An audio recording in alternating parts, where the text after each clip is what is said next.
ನಮಸ್ಕಾರ. ಇವತ್ತಿನ ವಿಡಿಯೋದ ವಿಷಯ ಏಷ್ಯನ್ ಪೇಂಟ್ಸ್ ನೀರಸ ಫಲಿತಾಂಶ ಈಗೇನು ಮಾಡುವುದು. ನನ್ನ ಹೆಸರು ಡಾಕ್ಟರ್ ಭರತ್ ಚಂದ್ರ. ವಿಡಿಯೋಗಳ ಉದ್ದೇಶ ಕನ್ನಡಿಗರ ಸೇವೆ. ಇವತ್ತಿನ ಏಷ್ಯನ್ ಪೇಂಟ್ಸ್ ಕ್ವಾರ್ಟರ್ಲಿ ರಿಸಲ್ಟ್ಸ್ ಬಂತು, ಅದನ್ನು ನಿಮ್ಮ ಮುಂದೆ ಇಡ್ತಾ ಇದ್ದೇನೆ. ಅಕ್ಟೋಬರ್ ಡಿಸೆಂಬರ್ 2021ರಲ್ಲಿ ಟೋಟಲ್ ರೆವಿನ್ಯೂ ಫ್ರಮ್ ಆಪರೇಷನ್ಸ್ 8,527 ಕೋಟಿ. ಅಕ್ಟೋಬರ್ ಡಿಸೆಂಬರ್ 2022 8,637 ಕೋಟಿ, 1.3% ಅಭಿವೃದ್ಧಿ.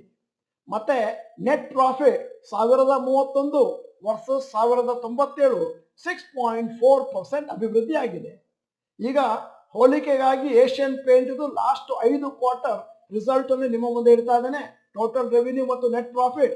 ಮತ್ತೆ ಸಮಯವನ್ನು ಉಳಿಸ್ಲಿಕ್ಕೋಸ್ಕರ ಕೇವಲ ನೆಟ್ ಪ್ರಾಫಿಟ್ ಅನ್ನು ಮಾತ್ರ ನಿಮ್ಮ ಮುಂದೆ ನಾವು ಓದ್ತಾ ಇದ್ದೇನೆ.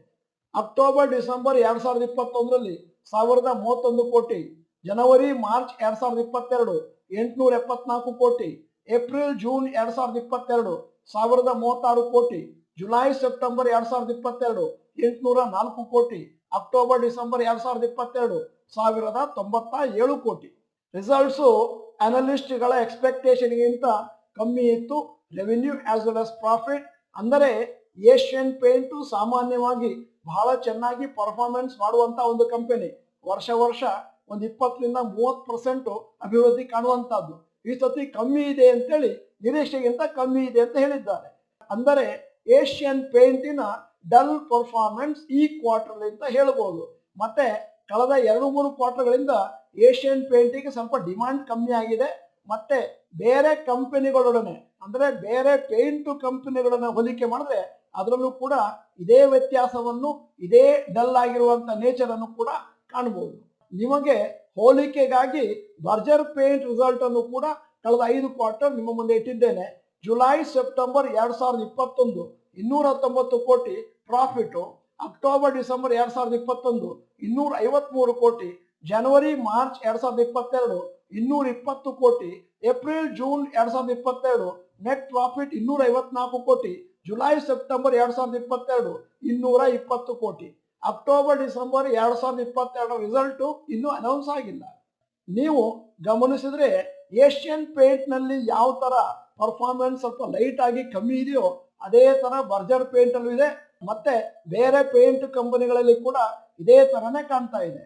ಮತ್ತೆ ಎಂಟೈರ್ ಪೇಂಟ್ ಸೆಕ್ಟರ್ ಒಂದು ತರ ಸ್ಲೋ ಡೌನ್ ಅಲ್ಲಿ ನಡೀತಾ ಇದೆ. ಅಂದರೆ ಬೇರೆ ದೇಶಗಳಲ್ಲಿರುವಂತಹ ರಿಸೆಷನ್ ಈಗ ನಮ್ಮ ದೇಶಕ್ಕೂ ಬಂದಿರಬಹುದು ಅಂತ ಹೇಳುವಂತ ಡೌಟ್. ಅಷ್ಟೇ ಅಲ್ಲ, ನಾವು ನಮ್ಮ ಕಾರ್ಯಾಗಾರದಲ್ಲಿ ಹೇಳೋದೇನು ಅಂತಂದ್ರೆ, ಯಾವುದಾದ್ರೂ ಒಂದು ಕಂಪನಿಯ ಶೇರಿನಲ್ಲಿ ಡಲ್ನೆಸ್ 3 ಕ್ವಾರ್ಟರ್ ನಲ್ಲಿ ಬಂದ್ರೆ ಆವಾಗ ಅದನ್ನ ಮುಂದಕ್ಕೆ ತಗೊಳ್ಬೇಕೋ ಬೇಡವೋ, ಮತ್ತೆ ಇರೋದನ್ನ ಮಾರ್ಕೊಳ್ಬೇಕೋ ಬೇಡವೋ, ಇಟ್ಕೊಳ್ಬೇಕೋ ಅನ್ನುವಂತ ಪ್ರಶ್ನೆ ನಮ್ಮ ಮುಂದೆ ಬರುತ್ತೆ. ಅಂದರೆ ಕಂಪನಿಗಳಲ್ಲಿ ರಿಸೆಷನ್ ಬಂದಾಗ 2 ಪಾಯಿಂಟ್, ಒಂದು ಟೆಂಪ್ರರಿ ಪ್ರಾಬ್ಲಮ್ಸ್, ಇನ್ನೊಂದು ಪರ್ಮನೆಂಟ್ ಪ್ರಾಬ್ಲಮ್ಸ್. ಸದ್ಯಕ್ಕೆ ನಮ್ಮ ಏಷ್ಯನ್ ಪೇಂಟಿನ ಪ್ರಾಬ್ಲಮ್ ಟೆಂಪ್ರರಿ ಪ್ರಾಬ್ಲಮ್ ತರ ಕಾಣ್ತಾ ಇದೆ. ಆದ್ದರಿಂದ ಈ ವಿಡಿಯೋದ ಮುಂದಿನ ವಿಭಾಗದಲ್ಲಿ ನಾವು ಏಷ್ಯನ್ ಪೇಂಟ್ ಷೇರುಗಳನ್ನು ಇಟ್ಕೊಂಡವರು ಏನ್ ಮಾಡಬೇಕು ಅಂತ ಸೂಚನೆಯನ್ನು ಕೊಡ್ತಾ ಇದ್ದೇವೆ. ಏಷ್ಯನ್ ಪೇಂಟಿನ ಫಲಿತಾಂಶ ನೀರಸ ಅಂತ ಹೇಳಿದೆ. ಅಂದರೆ ಹಿಂದಿನ ದಿನಗಳನ್ನು ಹೋಲಿಕೆ ಮಾಡಿದಾಗ ಅಷ್ಟೇನು ಕೆಟ್ಟದಾಗಿಲ್ಲ, ಲಾಸ್ ಅಲ್ಲಿಲ್ಲ, ಪ್ರಾಫಿಟ್ ಬರೋದು ಸ್ವಲ್ಪ ಕಮ್ಮಿ ಆಗಿದೆ ಅನ್ನುವಂತಹದ್ದು ಒಂದು ಸಣ್ಣ ಅಬ್ಜೆಕ್ಷನ್. ಏಷ್ಯನ್ ಪೇಂಟಿನ ರಿಸಲ್ಟ್ಸ್ ಬಂದ ಮೇಲೆ ಇವತ್ತು 2.7% ಕೆಳಗೆ ಬಿದ್ದಿದೆ. ಮತ್ತೆ ಕಳೆದ 1 ವರ್ಷದಲ್ಲಿ ಏಷ್ಯನ್ ಪೇಂಟಿನ ಬೆಲೆ 10% ಕೆಳಗೆ ಬಿದ್ದಿದೆ. ಅದೇ ಅವಧಿಯಲ್ಲಿ ನಿಫ್ಟಿ 1% ಮೇಲಕ್ಕೆ ಹೋಗಿದೆ. ಈಗ ಹೂಡಿಕೆದಾರರಾದ ನಿಮ್ಮಲ್ಲಿ ಒಂದು ಪ್ರಶ್ನೆ ಇರಬಹುದು, ಸದ್ಯದ ಮಟ್ಟಿಗೆ ಏಷ್ಯನ್ ಪೇಂಟ್ ಅನ್ನು ಏನ್ ಮಾಡಬೇಕು? ಏಷ್ಯನ್ ಪೇಂಟಿನ ಪ್ರಾಫಿಟ್ ಸ್ವಲ್ಪ ಕಮ್ಮಿ ಆಗಿದೆ, ಅದರಲ್ಲಿ ಯಾವ ಸಂಶಯವೂ ಇಲ್ಲ. ಆದರೆ ಅದೇ ರಿಸಲ್ಟ್ ಬೇರೆ ಕಂಪನಿಗಳಲ್ಲಿ, ಅಂದ್ರೆ ಬೇರೆ ಪೇಂಟ್ ಕಂಪನಿಗಳಲ್ಲಿ ಕೂಡ ನಾವು ಗಮನಿಸಿದ್ದೇವೆ. ಆದ್ದರಿಂದ ದೀರ್ಘ ಅವಧಿಗೆ ಅಂತ ಏಷ್ಯನ್ ಪೇಂಟ್ ಅನ್ನು ಯಾರು ತೆಗೆದುಕೊಳ್ತಾ ಇದ್ದಾರೋ ಅವರು ನಿಮ್ಮ ಸಂಗ್ರಹಣೆಯನ್ನು ಮುಂದುವರಿಸ್ಕೊಂಡು ಹೋಗಿ. ಇದು ಇನ್ನೊಂದು ಚಾನ್ಸು ಏಷ್ಯನ್ ಪೇಂಟ್ ಅನ್ನು ಸ್ವಲ್ಪ ಕಡಿಮೆ ಬೆಲೆಯಲ್ಲಿ ಕೊಳ್ಳುವಂತದ್ದು. ಆದರೆ ಒಂದು ಕಿವಿ ಮಾತು, ಮುಂದಿನ 2-3 ಕ್ವಾರ್ಟರ್ನ ಸ್ವಲ್ಪ ಗಮನವಿಟ್ಟು ನೋಡ್ಬೇಕಾಗತ್ತೆ. ಇದೇ ತರ ಕಂಟಿನ್ಯೂ ಆದ್ರೆ ಆವಾಗ ಏಷ್ಯನ್ ಪೇಂಟಿನ ಮುಂದುವರಿಕೆ ಬಗ್ಗೆ ಯೋಚನೆ ಮಾಡಬೇಕಾಗುತ್ತೆ. ಈಗ ಏಷ್ಯನ್ ಪೇಂಟಿನ ಮಿನಿ ಫಂಡಮೆಂಟಲ್ ಅನಾಲಿಸಿಸ್. 52 ವಾರದ ಹೈಯೆಸ್ಟ್ 3,590, ಲೋ ಎಷ್ಟು 2560, ಇವತ್ತಿನ ರೇಟು 2866.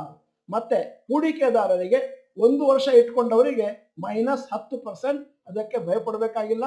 5 ವರ್ಷ ರಿಟರ್ನ್ಸ್ 20% CAGR, 10 ವರ್ಷ ರಿಟರ್ನ್ಸ್ 21% CAGR. ಇವತ್ತು 6 ಗಂಟೆಗೆ ನಮ್ಮ ಇನ್ನೊಂದು ಚಾನಲ್ ಸ್ಟಾಕ್ ಮಾರ್ಕೆಟ್ ಅಕಾಡೆಮಿಯಲ್ಲಿ ದೊಡ್ಡ ಮೊತ್ತದ ಹಣ ಇದೆಯಾ 5 ಹೊಸ ಐಡಿಯಾಗಳು ಅಂತ ಒಂದು ವಿಡಿಯೋ ಮಾಡಿದ್ದೇವೆ. ಅಂದ್ರೆ ಲಂಸಮ್ ಹಣ ಹಾಕುವವರಿಗೋಸ್ಕರ. ಆ ಚಾನಲ್ನ ಲಿಂಕು ನಮ್ಮ ಡಿಸ್ಕ್ರಿಪ್ಷನ್ ಬಾಕ್ಸ್ ನಲ್ಲಿ ಇದೆ. ಮತ್ತೆ ಈ ವಿಡಿಯೋದ ಕೊನೆಯಲ್ಲಿ ನಮ್ಮ ಸಮೀಕ್ಷೆಗಾಗಿ ಒಂದು ಪ್ರಶ್ನೆ: ನಿಮ್ಮ ಪೋರ್ಟ್ಫೋಲಿಯೋದಲ್ಲಿ ಏಷ್ಯನ್ ಪೇಂಟ್ ಇದೆಯಾ?